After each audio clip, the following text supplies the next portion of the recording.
The phrase, if you love someone, let them go, is often misunderstood, but truly signifies a deep love that prioritizes the other person's growth and well-being, even if it means separation.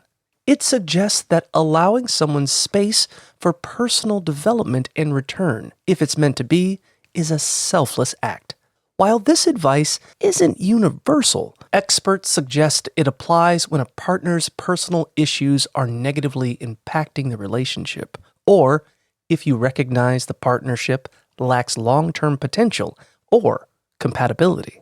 Ultimately, letting go in these situations is about choosing what's best for both individuals, allowing them to pursue their true paths, and requires reflection on the relationship's impact on your own well-being, taking time for self-focus, and grieving the loss.